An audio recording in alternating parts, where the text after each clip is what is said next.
What was the most racist rule at your school? Our principal, Mr. Brickhouse, had implemented what he called the Cultural Compatibility Assessment Program after claiming that mixing students from different backgrounds was causing academic decline and behavioral problems.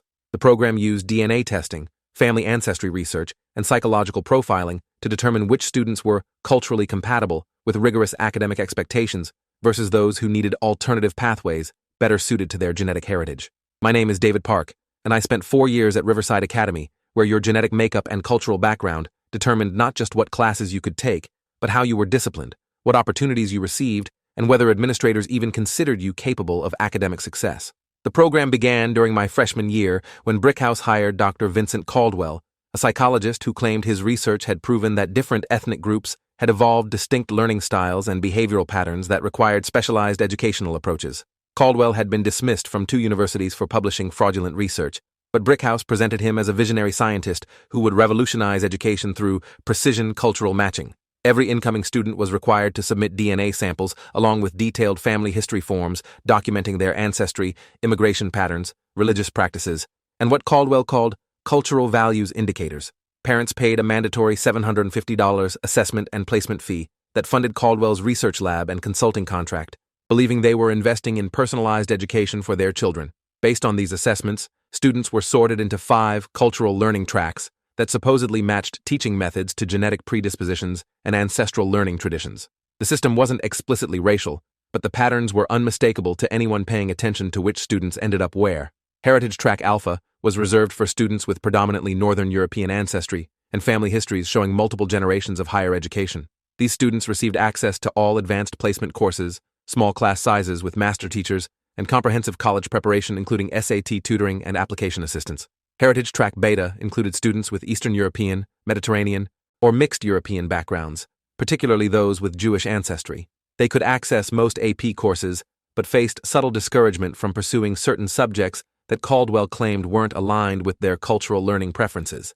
Heritage Track Gamma was designed for East Asian students, who Caldwell claimed were genetically predisposed to excel in mathematics and science, but struggled with creative thinking and leadership development. They were steered heavily toward STEM courses while being discouraged from humanities, arts, and student government positions. Heritage Track Delta encompassed students with South Asian, Middle Eastern, or mixed backgrounds that Caldwell considered culturally transitional. They received modified curriculum designed to help them adapt to Western learning paradigms while maintaining connection to their ancestral knowledge systems.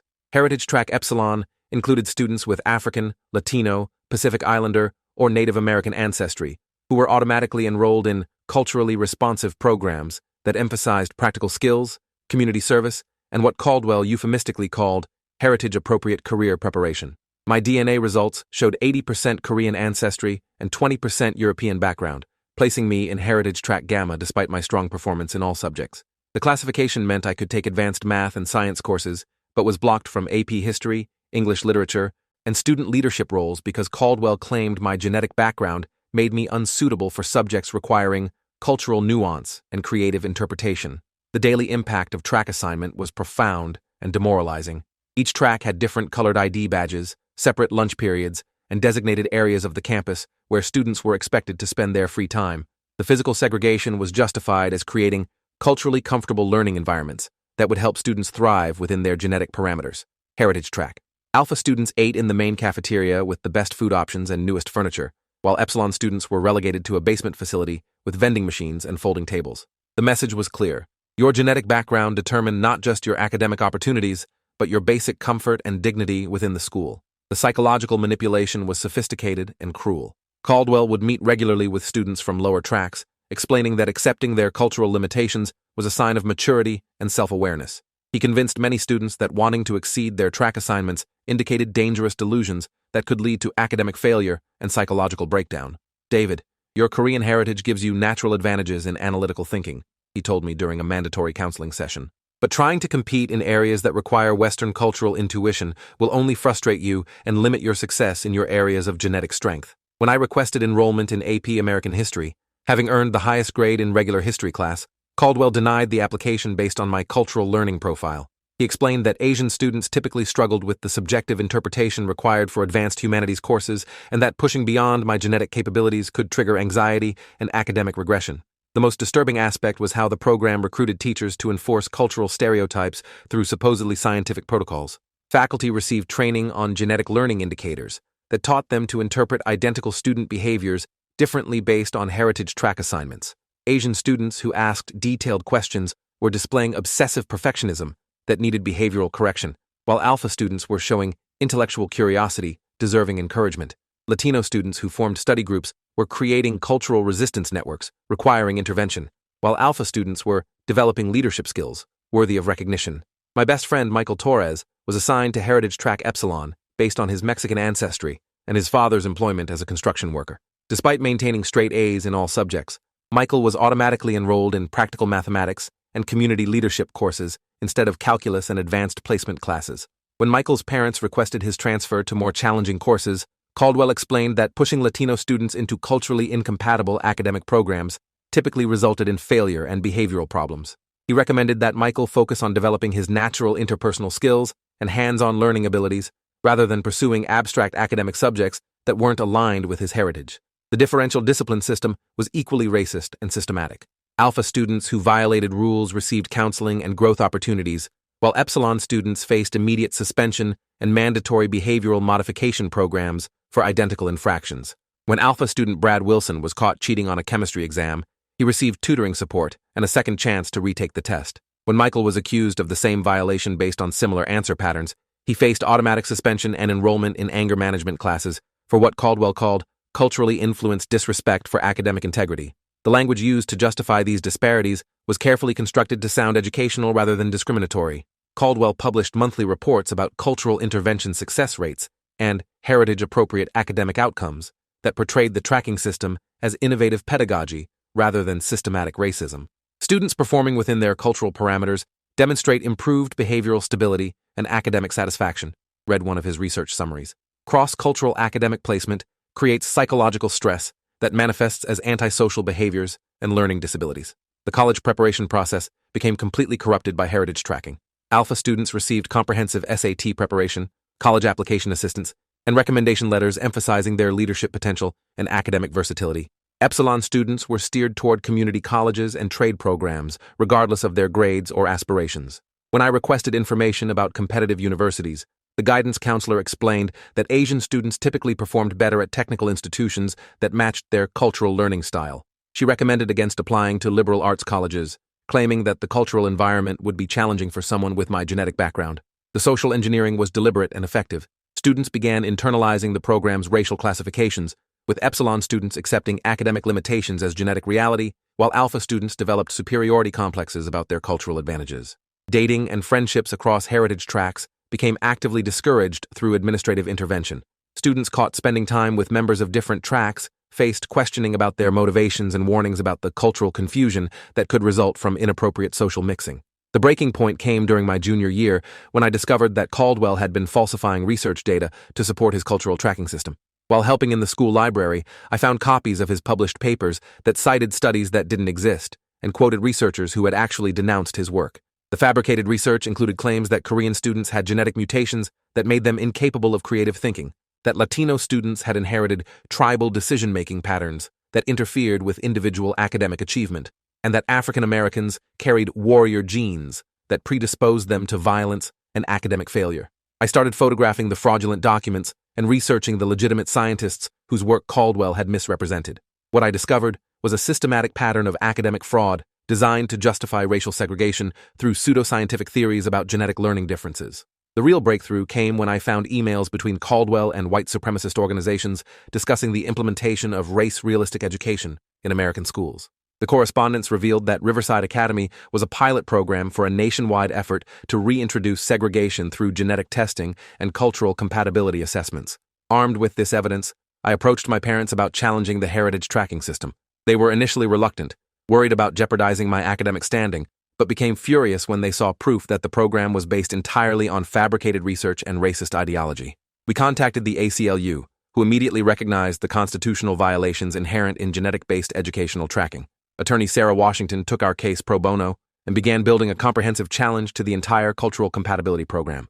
The legal discovery process revealed that Caldwell and Brickhouse had been receiving funding from far-right political organizations interested in promoting racial separatism through educational policy. The heritage tracking system was designed to normalize genetic discrimination and prepare students to accept racial hierarchy as scientific fact. Internal documents showed administrators celebrating the program's success in reducing minority representation in advanced courses and increasing racial isolation within the school community. One particularly damning memo from Caldwell described Epsilon students as genetic underperformers, who needed to be redirected away from academic competition. The investigation expanded when we discovered that Caldwell had been conducting unauthorized psychological experiments on Epsilon students, testing theories about genetic behavioral differences without proper consent or oversight. Several students had been given experimental medications to control what Caldwell diagnosed as culturally inherited hyperactivity disorders. Michael Torres had been secretly medicated for 8 months to treat supposed Latino emotional volatility that was interfering with his ability to focus in academic settings. The drugs caused severe side effects, including memory loss and depression, but Caldwell documented these symptoms as proof of genetic psychological instability rather than medication toxicity. The pharmaceutical experimentation extended to other heritage tracks as well. Asian students like me were given stimulants to enhance our natural mathematical abilities, while suppressing our cultural tendency towards social withdrawal. The medications were administered through the school nurse without parental knowledge or medical supervision. The case attracted national attention when investigative journalists revealed the full scope of Caldwell's experimental program. Congressional hearings were scheduled to investigate genetic discrimination in American schools, while international media covered the story as evidence of continuing racism in American education. The trial revealed testimony from dozens of students whose lives had been damaged by heritage tracking and unauthorized medical experimentation. Many described years of internalized racism, damaged self-esteem, and lost educational opportunities caused by being classified as genetically inferior. Expert witnesses in genetics, psychology, and civil rights testified that Caldwell's program represented a sophisticated form of scientific racism designed to circumvent anti-discrimination laws through genetic testing fraud. They explained that cultural learning differences have no basis in genetic ancestry and that the tracking system was pure racial segregation. Dr. Jennifer Kim, a Stanford geneticist, spent 2 days explaining why genetic ancestry cannot predict learning styles or academic ability. What Dr. Caldwell called cultural genetics was actually 19th century racial pseudoscience, updated with modern technology to exploit parents' desire for educational advantage. The medical testimony was particularly damaging as pediatric psychiatrists described the serious harm caused by medicating children based on racial stereotypes rather than legitimate medical need. Several students had suffered permanent neurological damage from drugs they never should have received. The federal court ruling was comprehensive and damning. Judge Maria Santos declared the Cultural Compatibility Program a systematic violation of students' constitutional rights that used fraudulent science to implement racial segregation and medical experimentation in educational settings. Riverside Academy was ordered to eliminate all heritage-based policies immediately, provide comprehensive medical and psychological treatment for affected students, and pay damages exceeding $40 million to victims and families. The school's accreditation was suspended pending federal oversight to prevent future civil rights violations. Principal Brickhouse and Dr. Caldwell faced multiple federal criminal charges, including conspiracy to violate civil rights, conducting illegal medical experiments, fraud, and racketeering related to their connections with white supremacist funding sources. Both were convicted and sentenced to lengthy prison terms. Caldwell received 12 years in federal prison, plus lifetime prohibition from conducting research or working with children. Brickhouse got 6 years and permanent removal from educational administration. Several teachers who had implemented the discriminatory practices faced professional sanctions and civil lawsuits. The pharmaceutical companies involved in the unauthorized medication experiments paid additional settlements and faced FDA investigations for conducting illegal drug trials on minors. The genetic testing company was shut down entirely after investigators discovered they had been providing fabricated results to support predetermined racial classifications. The aftermath was traumatic for the entire school community. Students required years of therapy to overcome the psychological damage caused by heritage tracking and unauthorized medication. Many had developed severe anxiety, depression, and academic phobias that persisted long after the program ended. The social healing process was complicated by deep mistrust between students from different heritage tracks. Some Alpha students had actively participated in the discriminatory system, reporting on lower track students for additional privileges, creating lasting resentment and division. Teachers struggled with their complicity in implementing racist policies, with some issuing public apologies, while others defended their actions as following administrative directives. The district implemented mandatory civil rights training and hired external monitors to prevent future discrimination. The medical consequences were particularly serious for students who had been subjected to psychiatric medication without proper indication or supervision. Several developed permanent neurological conditions, including movement disorders and cognitive impairment, that required ongoing treatment. I transferred schools for my senior year and experienced education without artificial limitations for the first time in 4 years. My grades improved dramatically when teachers evaluated my work based on merit rather than genetic stereotypes about Asian learning capabilities. The college application process became liberating when guidance counselors focused on my actual interests and achievements rather than cultural compatibility assessments. I was accepted to several competitive liberal arts colleges and chose to major in civil rights law, partly inspired by my experience fighting educational discrimination. The legal victory created important precedent that helped challenge similar programs in other states, but the investigation revealed that genetic profiling in schools was more widespread than initially understood. Federal legislation was passed prohibiting genetic discrimination in educational settings and requiring strict oversight of student research. The case became a landmark in educational civil rights law, establishing that any form of genetic classification in schools violates constitutional equal protection guarantees. Legal scholars used it as precedent for challenging biological determinism in various institutional settings. The international implications were significant as the case damaged America's reputation in global education and human rights communities. Foreign governments cited the scandal as evidence of continuing American racism when defending their own discriminatory policies. Congressional hearings led to new regulations on genetic privacy, stricter requirements for educational research involving minors, and enhanced oversight of private consulting relationships between schools and outside researchers. The Department of Education issued comprehensive guidelines prohibiting cultural profiling in any form. The psychological recovery process was perhaps most challenging, as students had to unlearn years of internalized beliefs about their genetic limitations and cultural destiny. Support groups formed to help Heritage Track victims rebuild their academic confidence and career aspirations. The investigation revealed that Caldwell's network extended far beyond education into juvenile justice, child welfare, and healthcare systems where similar genetic profiling was being used to make decisions about minority children and families. The full scope of institutional genetic discrimination was vast and systematic. Recovery efforts included establishing victim compensation funds, providing free counseling services, and creating educational resources about the fraudulent nature of cultural genetic profiling. The healing process required both individual therapy and community-wide reconciliation programs. The case established crucial legal protections against genetic discrimination while exposing how modern racism adapts to avoid detection through scientific-sounding terminology and institutional authority. It became a powerful example of how organized resistance can challenge even sophisticated forms of systematic oppression.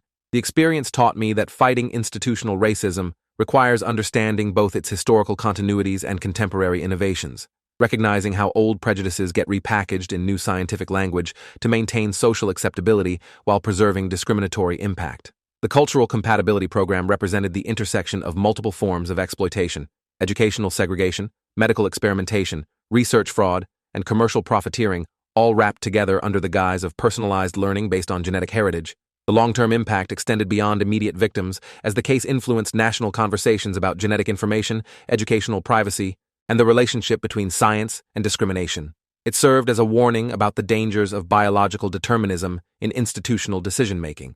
The social reconciliation process involved extensive community dialogue about racism, scientific authority, and institutional responsibility.